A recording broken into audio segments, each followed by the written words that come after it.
let's get to the news.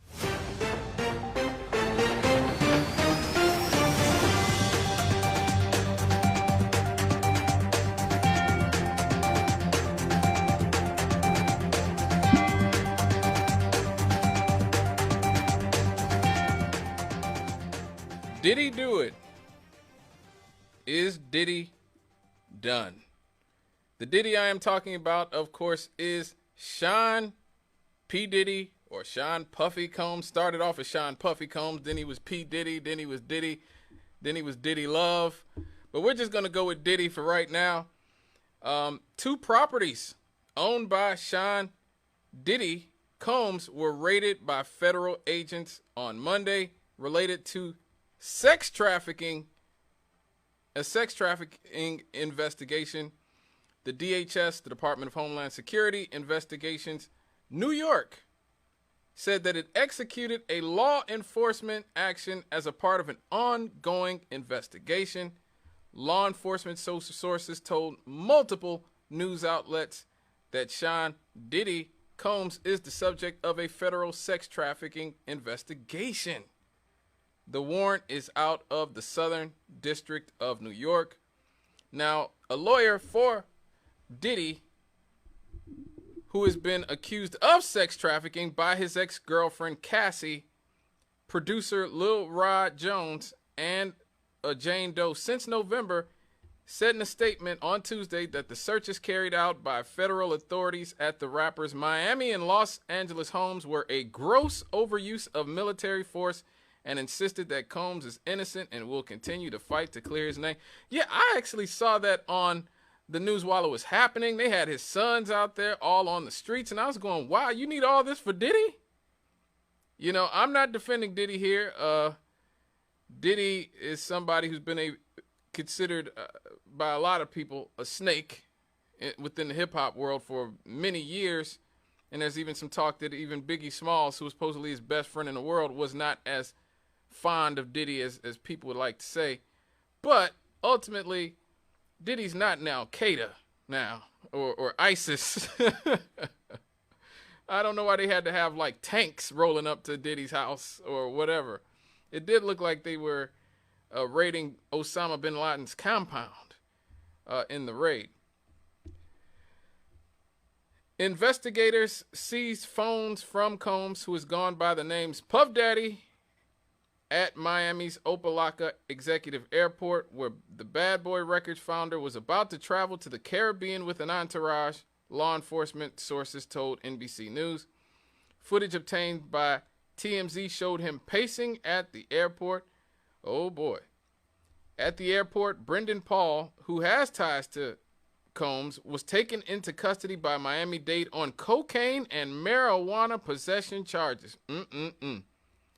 The arrest affidavit notes that the police were working with Homeland Security when the arrest was made. TMZ published a photo of Paul with Combs and investigators on the airport tarmac.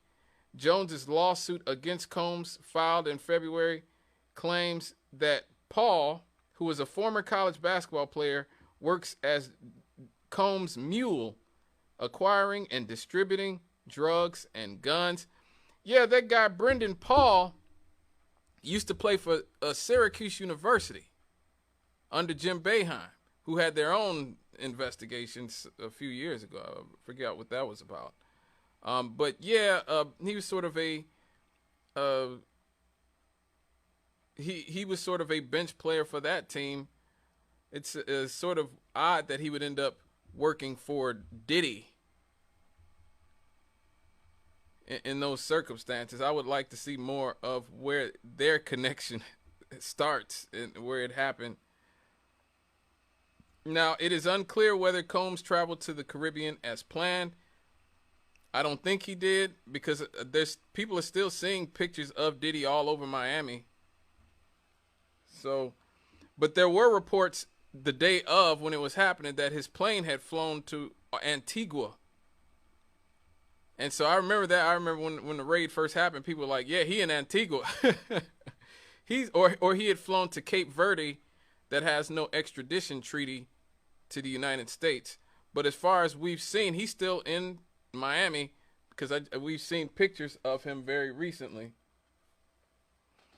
Seen some pictures of him. Now, during the raid of Combs' Los Angeles mansion, footage showed men later identified as Justin and Christian Combs, two of the rapper's sons, being detained outside the house. Federal officials interviewed 4 women and a man related to allegations of sex trafficking, sexual assault, and solicitation and distribution of illegal narcotics and firearms, according to Rolling Stone. Interviews with 3 other people are scheduled. Now, I will say that even before this, I had heard that Diddy's sons were involved in some of the debauchery that their father. Now, don't quote me on this. I'm just saying what I've heard. What I have heard is that they help draw young people to their father. You know, so I would not be surprised if this Brendan Paul, maybe he knew one of Diddy's sons or something, was brought to Diddy by one of his sons. But again, you didn't hear that from me. Attorney Douglas Wigder, who represents Cassie and the Jane Doe accuser, said in a statement that we will always support law enforcement when it seeks to prosecute those who have violated the law. Hopefully, this is the beginning of a process that will hold Mr. Combs responsible for his depraved conduct. Now, Cassie just got a rumored $30 million out of Diddy when she settled her lawsuit against him in just, I think it was one day. They settled it in one day. And there was a lot of talk that the reason that he settled after one day was because he did not want things to come out about that she knew about him. So he hurried up and gave her a ton of money. They were looking for $30 million. I don't know if she got it or not, but yeah, Cassie knows some things. Now, attorney Tyrone Blackburn, who represents 2 of Combs' other accusers, music producer Lil Rod Jones and Liza Gardner, also released a statement to Rolling Stone magazine saying it's about damn time. Sometimes justice delayed is not justice denied, so long as justice ultimately arrives. Wow. So really this all starts coming down on Diddy's head in November. His ex-girlfriend, Cassie, as we referenced earlier, who was with him for a decade. He was in his late 30s when they met. I think he was around 30, 40 years old, and she was 19, 20 when they met. And, you know, she was known as a kept woman for a long time. You would see her and she'd rarely speak. She'd always be in dark shades, something, you know, there was always a lot of rumors about Diddy and Cassie for that whole time. But in November, she filed a lawsuit against Diddy, saying that he raped her, he abused her, he sex trafficked her. We covered that when the lawsuit first came out. You could go through the archives, Scott Cannon, WLTH, when I covered that in November. But yeah, apparently that was able to happen because New York actually created this weird legal loophole that said that victims whose assaults happen past the statute of limitations, they could now they had a year to bring charges or file a lawsuit against their abusers. So if something had happened to somebody 20, 30, 40 years ago, they were able to do so. I believe that's how E. Jean Carroll was able to get Donald Trump, if I'm not mistaken. And so obviously we know why this was done now. We know why that happened. And so a bunch of celebrities have had lawsuits filed against them coming up to that deadline because of that legal loophole that New York allowed. That is, I believe it's closed now, and they go back to these sort of statute of limitations that they had. The floodgates open. 3 other women filed lawsuits against Combs in the Southern District of New York, saying that they were sexually assaulted by the I'll Be Missing You singer. 2 of the women said they were teenagers at the time, underage. One allegation involved gang rape and sex trafficking. Now, Diddy himself has denied all the allegations, saying that he did not do any of the awful things being alleged. In February, Lil Rod Jones, a producer who worked for Diddy just in 2022 and 2023, sued him, alleging that Combs sexually harassed, drugged, and threatened him. He claims that Combs forced him to solicit sex workers and have sex with them at Combs' direction. Good God. Jones claimed on at least one occasion he was drugged, waking up and naked, disoriented, in bed with Combs and 2 sex workers. Good God. Jones claimed to have witnessed Combs and others engaged in serious illegal activity, including sex trafficking, underage sex workers, and drugging them while he lived and traveled with the superstar. Oof. Combs previously called Jones's lawsuit pure fiction. Again, these rumors about Diddy have been going on for a very long. It's very much like Cosby in that sense. You know, for a long time, for many years, Cosby, there were people who were saying, look, Cosby is not who y'all think he is. Every few years, there'd be a lawsuit or there'd be some accuser that was sort of in the media somewhere, but it was always hushed up eventually. Always. And then one day, the floodgates just open and you just have all these accusers come out and, hit him all at once. One thing I have heard is that Clarence Avant, a man who we talked about on this show when his wife was murdered. Me and the Rev actually did the story when his wife was murdered by some idiot who broke into their home in a home invasion about 3 years ago, 2 or 3 years ago. And he murdered this elderly woman, the wife of Clarence Avant. Clarence Avant himself was considered the black godfather of Hollywood. The most powerful black man in Hollywood. And Clarence Avant was Diddy's godfather, basically. Now, Clarence Avant just recently died. I believe he died a year or so ago. And there's a lot of people who truly believe that one of the reasons that this is happening is that Clarence Avant is not around to protect Diddy anymore.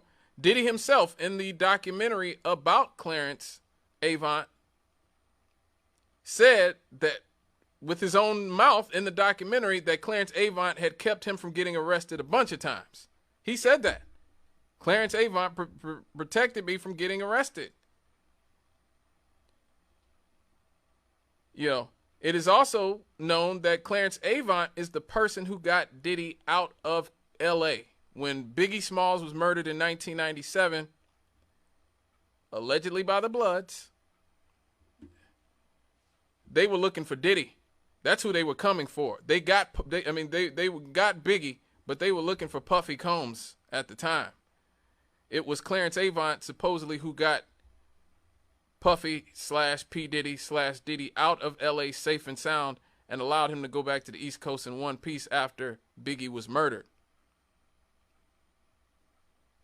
So now Clarence Avant is gone. So apparently Diddy's protection is gone. Now, the next part of this story is, I think, really the most important part. Combs was forced to step down as chairman of his media network, Revolt. He was forced to step down and sell his remaining shares with the company. Now, Diddy was trying, at the time he was arrested, to start a black own network called Revolt. I mean, he was successful in that. The Breakfast Club that you heard me actually playing in the intro with Miss Nina Turner is on Revolt TV. That's where that show is broadcast on. He was trying to sort of create a new BET, and even tried to buy BET at one point, was not allowed to, because he said he wanted to control the black images, etc. Now this scandal happens, he's forced to sell Revolt. Now, from what we're hearing is that Revolt is still owned by a black company. It is still owned by a black person, but we don't know what black person he sold the company to. Also, Hulu is ditching plans for a reality series about Diddy's family. All of Diddy's companies who do business with him have gotten subpoena from the feds too. Everybody who provided them with charter jets, phones, and computers have been served subpoenas. So apparently they're trying to find out who flew on his jet and where they went and what they were doing. So they're going through every single facet of this guy's life. You know, a lot of stuff is coming out about Diddy now. Another theory is that Diddy's troubles started really when he went to war with the liquor distributor Diageo. I think it's called Diageo. I want to say Diageo or Diogeo. They are the reason Diddy became a billionaire, because of his stock owned in Diageo. He tried to, after making millions and maybe $1 billion with them, become independent. And he actually sued them because he said that they were using his likeness and were essentially treating him like a mascot with a company that he was helping to make so much money. So he was trying to get free from this company that's worth about $80 billion. And the theories that a lot of people, including Uncle Luke, who is a hip-hop mogul himself, who came out recently and said that's where Diddy went wrong. He tried to take on the forces of industry in TV, media, and in liquor distillery, and that's why they're coming after him like this. You know, I don't know whether that's the truth or not, but it does pose the question, how was he allowed to be this all this time? How was this allowed to go on as long as it did, if he is indeed guilty of all that he's done? Let me get this caller. Hello, caller. Good evening. I'm enjoying your show, sir. Yes. Welcome to Straight Out of the Cannon. Okay, you got like a little static at times coming on and off in there, but I can still hear you. All but right. yeah, a lot of people got to realize, like I said, why did all this stuff happen?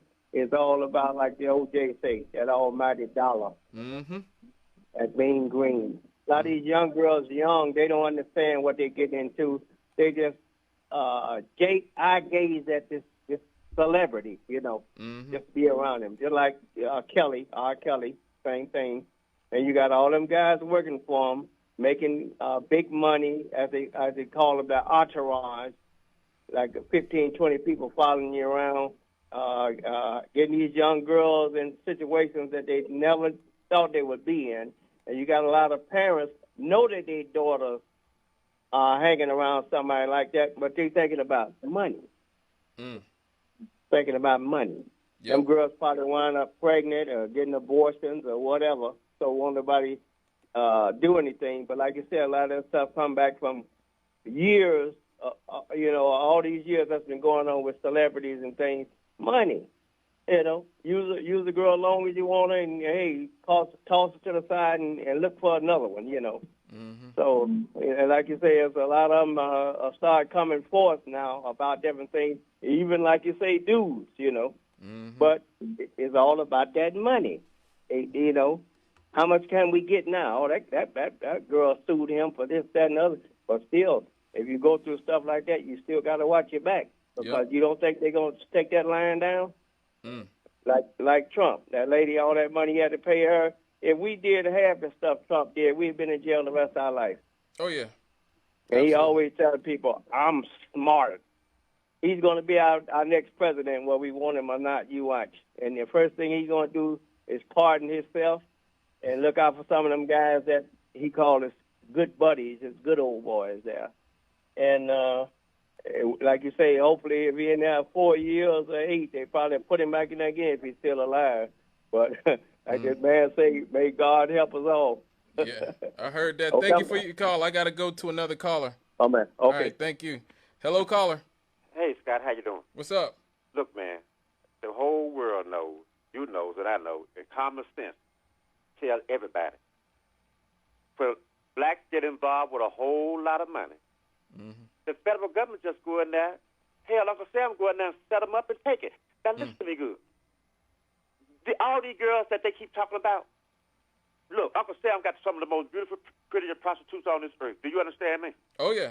We know they do that all over the world. That's all over the world, man.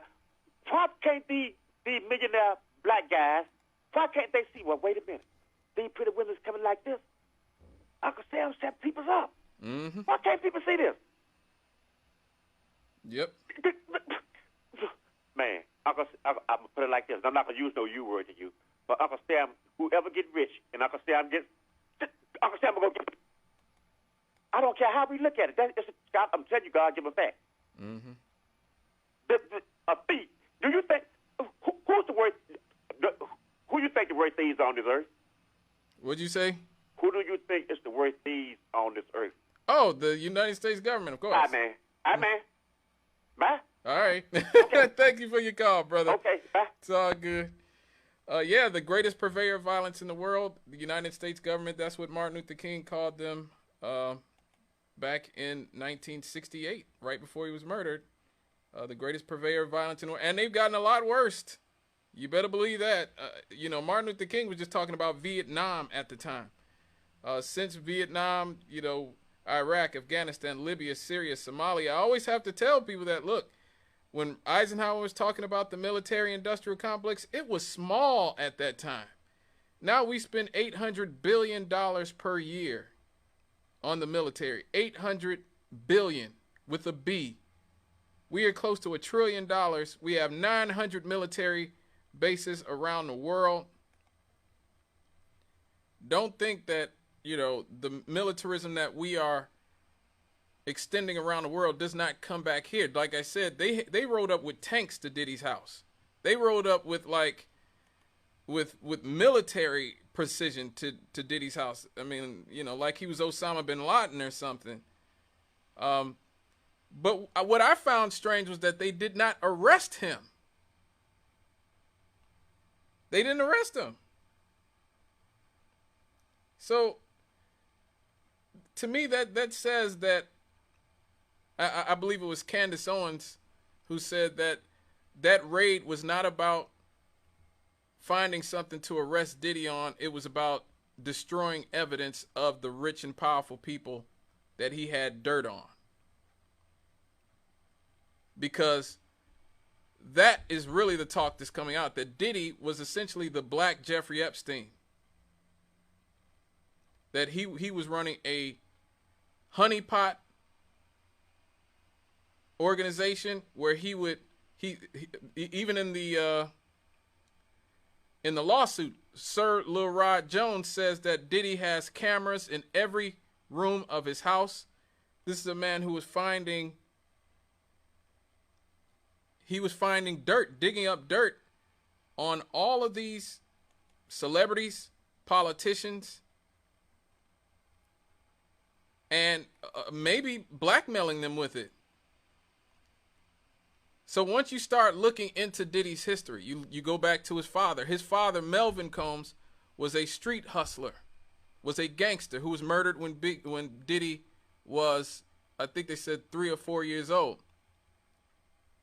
His father had ties to the French Connection. His father had ties to government drug running operations.